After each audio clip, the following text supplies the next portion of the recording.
So, hi James, welcome back to Zena. Hi Bob. Part 13 of our chats. Yeah. Now, what are we going to talk about today? There's something called the Saturn Right that I was involved in, which was actually a ceremony or a ritual that I performed in 2009 in St. Ives.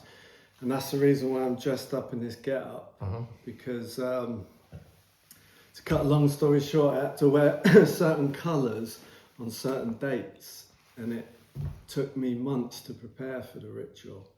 And the main point is that I'm dealing with Navajo and Hopi witchcraft, which is very potent.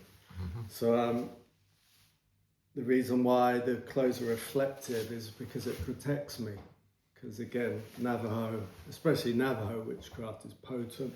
So I've even got the shoes, the reflective shoes. Let's have a look.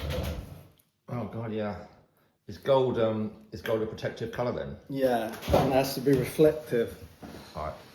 So the Saturn Right, 2009, like I said, it took me about 9 months to prepare for the ritual, and I had to wear certain colours on certain dates, and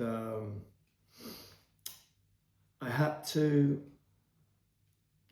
find tween places, also known as between places. Okay. Whereas, like a shoreline is a tween place, a between place. It's not the sea and it's not the land. Mm-hmm. It's in between the sea and the land. Yeah. So that's a tween place. You could call it a doorway. And I had to also pick tween times, whereas dawn is not quite night, but it's not quite day. It's in between. Yeah. And dusk is the same. It's not quite day and it's not quite night. It's in between. So I had to find tween places and tween times, and I had to find specific trees as well. And I found the trees that I was looking for to do the Saturn Right was actually behind St. Ives Secondary School. There's a woodland behind there, and it's at the top of St. Ives. I think it's getting into the Nancledra area. Yeah. Which again, it's the Hopi and Navajo connections there, which we discussed before. And I mean, the first part of the rite was fairly simple. I had to focus on 5 elements here. So it's the 5 normal elements: water, fire, air, earth, and the 5th element being metal. And then for each of the 5 points, or the 5 elements, I had to choose an archetype. So that was fairly simple and straightforward. I just used a Judeo-Christian tradition, and I used the 5 archangels. Just so it was just Michael, Uriel, Gabriel, Raphael, and a 5th one. But the complicated bit was, to activate the ceremony and the ritual, I had to find 5 audio codes, 5 sonic sound codes. And I really had to do a deep dive into the Navajo tradition. And I had to find the 5 kings of the elements, or the 5 rexes. And this is where it gets very esoteric now. And so I found the Earth Rex, the Earth King, and I had to pronounce his name completely accurately. I almost had to sing it, and had to project my voice on the wind and let it catch on the wind. And his name was Gobe. Gobe. From the Hopi and in Navajo tradition. And it was Gobe, and I almost had to sing it. And so I was there. I was at the correct tree, the correct time, the correct date, and I prepared for about 9 months for it. And so I sat there, And I did the sonic codes. And I sat there. Then all of a sudden, these little faces started to appear, peeping at me around the corner of the tree. Little tiny faces. And if I looked directly at them, they'd go back behind the tree. Yeah. And it was almost that if I stared at them, they took it as an insult. They took it as an offence. I had to be really polite, but I couldn't stare directly at them. So I had to look off to the left, and I could see them at my periphery, to the right. And so I sat there, and I looked off to the left, and I relaxed. And they, where I didn't stare at them and gave them respect, they started to come out the tree. And there was about 3 or 4 of them. They were only about this big. But did they have bodies? Or? They were physical, like piskies or something? people. They were little people, but they were about this big. They were totally physical, flesh and blood, and they were dressed in like rustic clothes, but they looked like indigenous Indians. That was the thing. And they were dressed like indigenous Indians, almost like South American Indians. Yeah.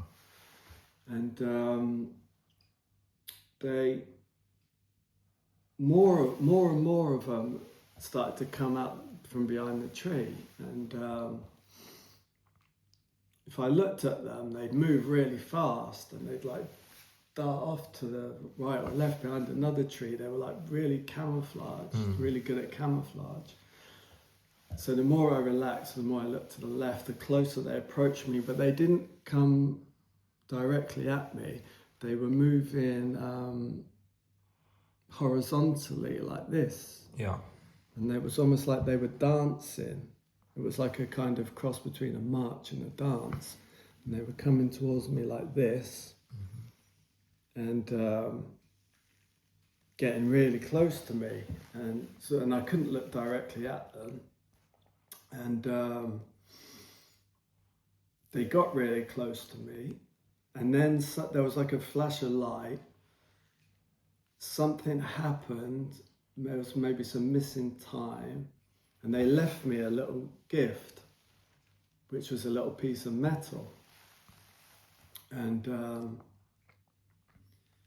I think it was connected to Bob Lazar's element, is the special element that Bob Lazar from Area 51 has mentioned, the specific element that powers the UAPs. Yeah. And they left me that piece of metal, and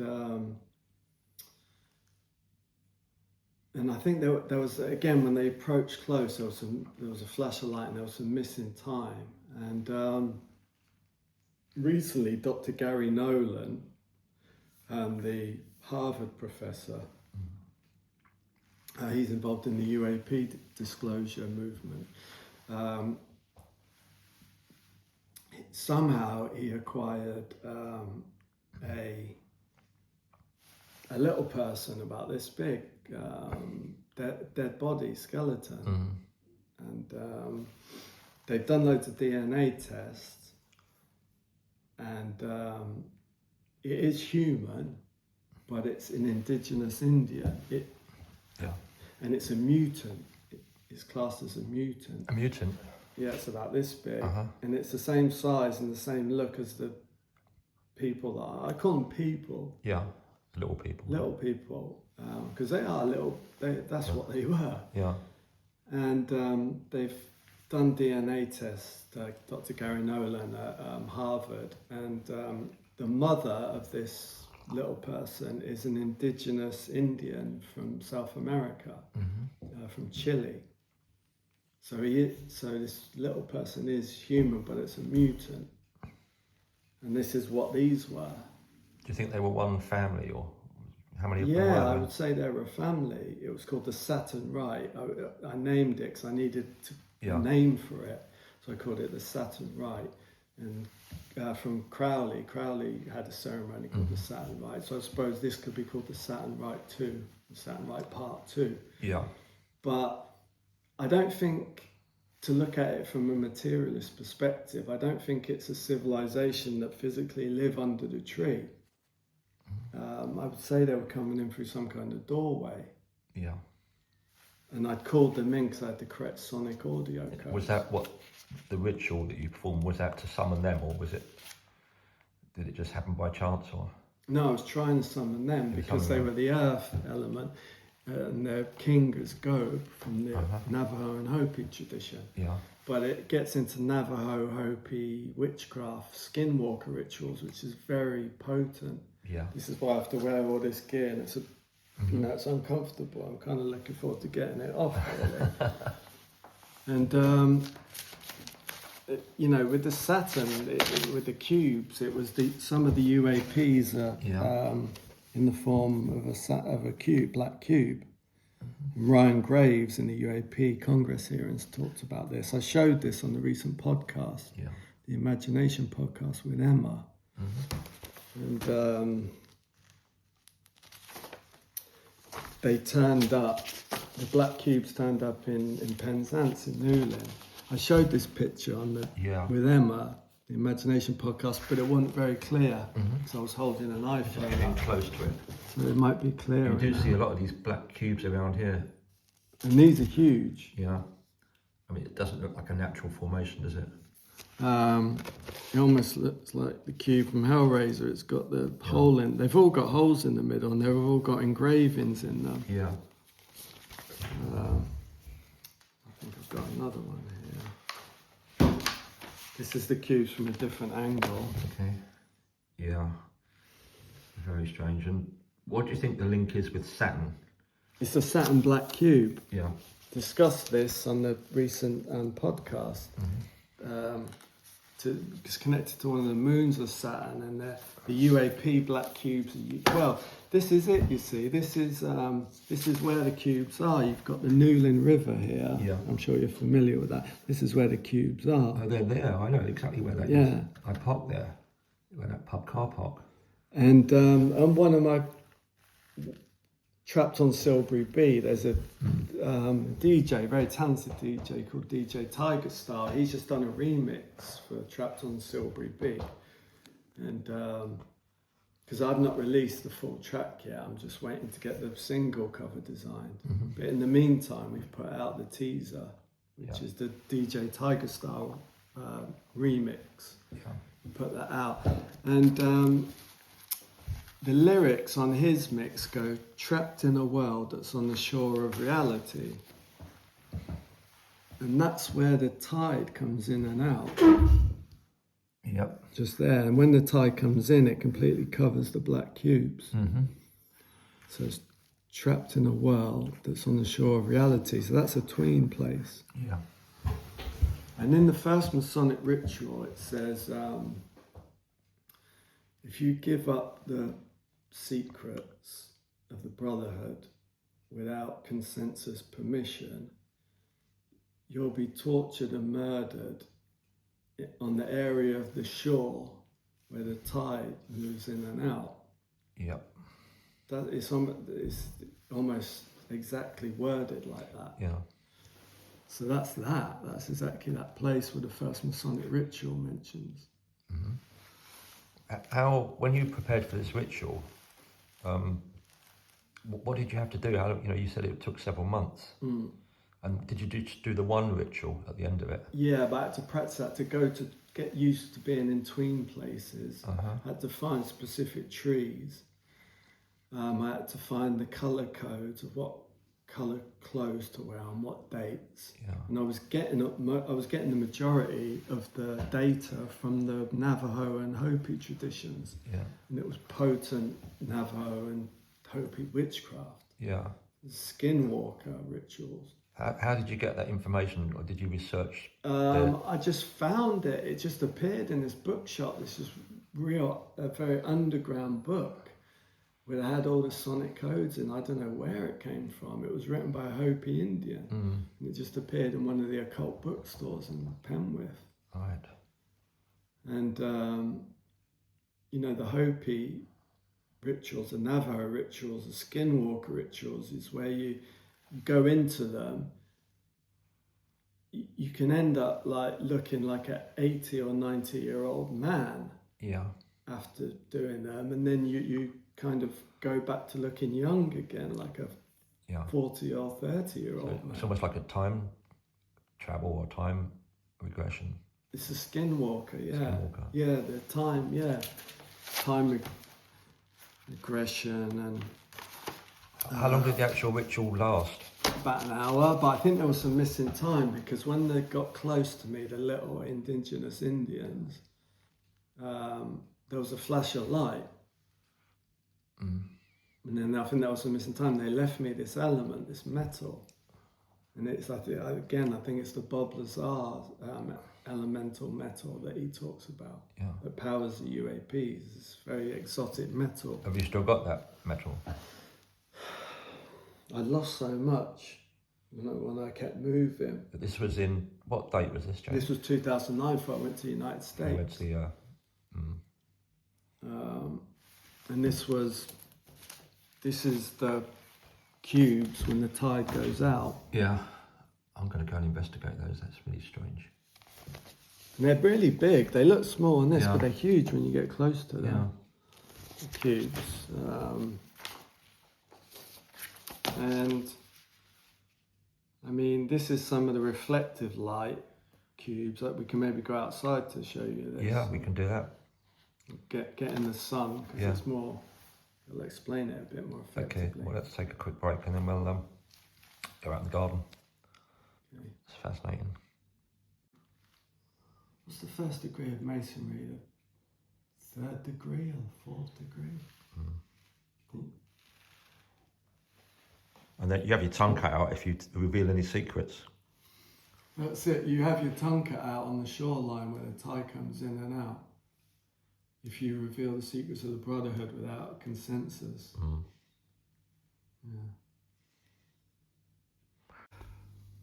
Yeah. Okay, we've relocated to the orchard now, and that stuff about the Hopi Indian ritual was fascinating. And we've discussed before the slight link between a portal outside St Ives in Nancledra and a Hopi Indian portal. Well, yeah, this was a Navajo and Hopi ritual, and it was. I would say that the woods behind St Ives School is heading into the Nancledra area, and but I mean, there's even connections to Camborne. Recently, this was. How can I even describe it? This is called MPO, Manifest Production Observership. And there was some NSA documents came out years ago that taught you how to do it. Really? I released them. And what this was, it's a light is being projected onto, this is on Commercial Street in Camborne. Mm-hmm. Light is being projected onto the wall in the street, and it's if you see the cube there, Yeah. with the hole in the middle with the light coming out, and then 3 rays are coming out and creating 3 more cubes. Yeah. So it's almost a digital light projection of the black cubes that are in Penzance. Yeah. And what MPO is, you start off with a holographic template of light. So this is a holographic template of light with the cube with the hole and the light, 3 rays of light coming out. And then once you've got the holographic template of light, you can make the a solid object from it. So it's almost like sort of holy men in India, the apports, where they just create solid objects out of thin air and they fall onto the floor. So this appeared on a wall in Camborne. Yeah, on the main street, Commercial Street. And it was photographed, and I photographed it. you photographed it. Yeah, you saw it. Yeah. Yeah. So it's there, and that was MPO. You just happened to be walking past and you saw it. Yeah. Do you think Camborne's got any significant portals or Yeah. strange stuff going on there? Relevant. Yeah. Camborne's relevant. Mm. Very deprived, very poor. Yeah. Lot going on there. Yeah. And then back to Penzance again. This area of Penwith is a special zone now. It's been declared a National Dark Sky Park, Right. and that's St Michael's Mount there. Yeah. And what it is, it's actually been, this zone has been declared a National Dark Sky Park by the United Nations, of all Yeah. people. Yeah. Um, That's surprising. West Penwith is recognised as one of the best places in the world to view the night sky. Yeah. So let's say, for instance, a comet was coming in. Mhm. Where we are now would be one of the best places on the planet to view it coming in, Yeah. which connects to everything we just discussed. Mhm. And it's the United Nations Office for Outspace Affairs has declared West Penwith Right. this special zone, Yeah. which is interesting. We've also got the National Science Foundation. Yeah. Clearly, there's a lot of interest in what's happening down here. Yeah. And also, to change the subject a bit, I've just made contact with Sophia Green for the Okay. first time.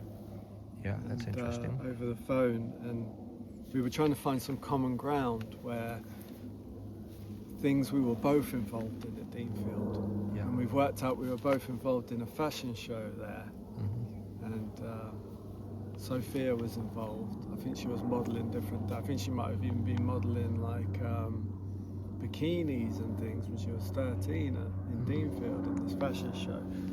And I know that when I was at Deanfield, I was involved in the fashion show there. And I had a meeting with fashion designers, European, and they knew that I was really into fashion, and they said we were talking about maybe I would follow that up as a career as I got older. Yeah. Maybe do some work experience in fashion. Mhm. And what happened was, this was in the 90s, this was way before the internet came out, and these shops used to appear in the middle of really rough housing estates in like South London, and they were import shops where they'd import clothes from New York. Mhm. And you'd have to travel from Reading on the train into the middle of these really rough ghetto areas in like South London, and you'd be told by word of mouth, and you'd go there, and there was all these latest imported clothes from New York, and I got things like Los Angeles Kings jackets with like beautifully embroidered Los Angeles Kings logos in the back of the jackets, which is like an ice hockey team. Yeah. And the point is, fashion was a big part of my life, and Sophia back then, and it always has been, because it goes hand in hand with the music. And Sophia seems to have been involved in these fashion shows. Yeah. So that's something we were both involved in. That's something we're going to look into more. I'm going to speak to her again in the next couple of days. That's great. Because Sophia also mentioned about the rituals that were happening at St Michael's Mount. I think she spent time in Cornwall as well. She did. Yeah, her father had a meat business, and I think she did some basis talks on that, which are very interesting. Yeah, definitely. I think she's a major part of the puzzle, major piece of the puzzle. Yes. But yeah, but we can talk about the music a bit more to finish. That's it. We can wander around to the back and catch up on what's happening with the music business.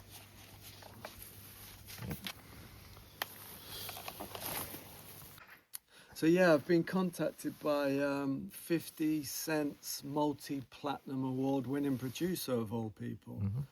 And he's just come out with it and said he wants to produce my second album. He wants to produce the beats, the instrumentals for it.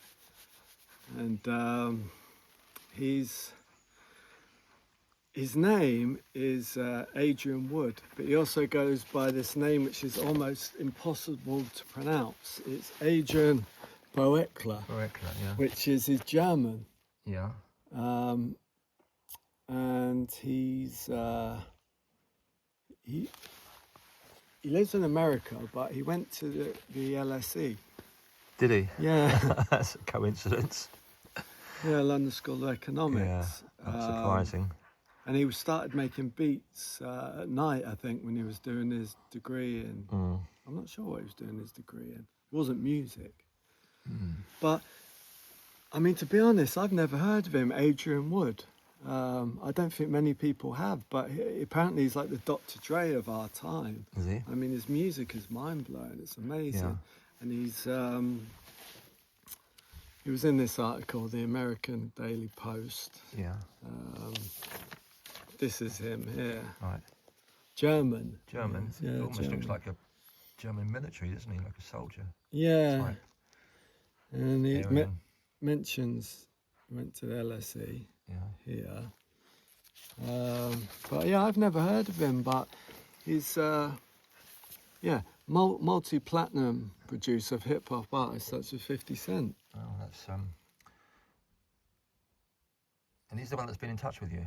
Well, yeah, he just came out with it. He said he wants to produce my second album, and he's given me about 15 beats. That's great. Your second album being Killer for Life, Yeah. which we've recorded the first 2 tracks in Truro.